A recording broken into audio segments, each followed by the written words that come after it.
Hello, I'm Dr. Kavipriya Soma. Welcome back to our channel. If you have been watching our channel about how to become a doctor in Australia, whether you need to choose general practice or specialty, we are continuing the talk about what is the life of a general practitioner in Australia. So what does a general practitioner do? The most important question and the answer you really need to know.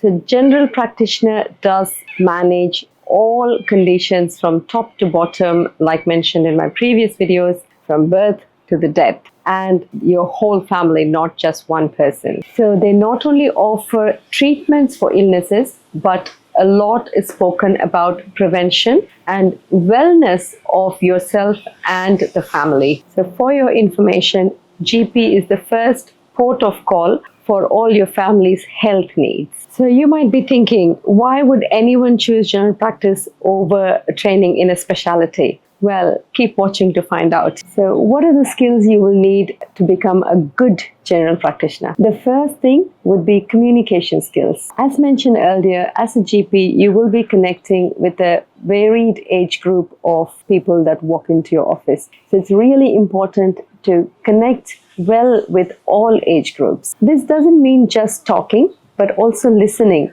to make the person sitting in front of you feel valued and heard. The second critical quality that you need to develop is problem solving and critical thinking. Now, this is really important in general practice because your time is limited and the variety of presentations that come through vary from top to toe. So your thinking has to change within a couple of minutes, and often you'll have very limited information from the patient. So you have to be very quick in obtaining the information, and critical decision making has to be done under pressure within that short time frame. Drop a comment below if you have ever faced or diagnosed something interesting, and how did you work through that. The next important quality as a GP is time management. Very, very, very important. So you have to run on time to avoid patients' ire, but at the same time, patients are very understanding if you give them a valid reason, because one day that particular patient will need that time from you. Your time has to be managed between seeing patients, administrative work, and ongoing study. If you are able to manage this, then your work-life balance is going to be perfect and you can provide quality care for your patients and spend quality time with your family. Most importantly, it will avoid burnout. The next important quality that a general practitioner needs to develop is emotional intelligence. Now, patients come to see us not only for their physical health problems, but a lot of emotional problems too. Sometimes we have to give them an empathetic ear just to be heard, which itself might solve half the problems. Being able to empathize with the patients will help deliver holistic care. The next thing you might want to know is, what are the challenges of a general practitioner? In this, the first thing you need to know is managing the caseload. It can be heavy and varied. It can be something very simple as a cough or cold, or it can be something as complex as a broken bone or a heart failure. The next challenge that general practitioners face is emotional strain, because you're in a profession where you have to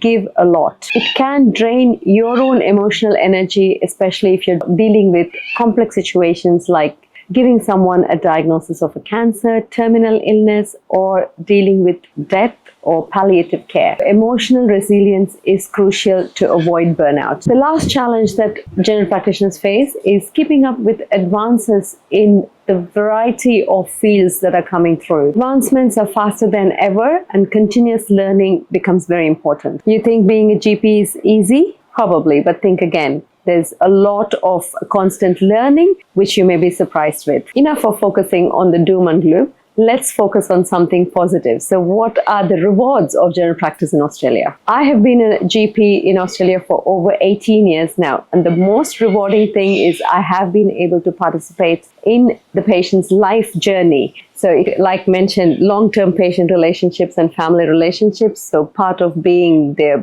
birthday celebrations to having a baby. So I have delivered a woman whose baby has gone on to become a young woman, and I've delivered that. So there you go. As mentioned, job flexibility. So depending on your location, metro, rural, remote, you could have very flexible work timings, and especially if you have great colleagues who are understanding, then it's your dream job. You have the options of having your own private practice or working in a group practice, or you could generally just locum, travel and visit many places. The biggest reward is work-life balance. So yes, you do get decent night's sleep. You may get most weekends off. You could take public holidays off, so you do get that opportunity to spend more time with your family. And again, those predictable hours are in your control. If you want to become a GP in Australia, then this is something you need to continue to watch. So where do you start? Of course, the doctor's journey starts much earlier, but once you complete your medical school and internship,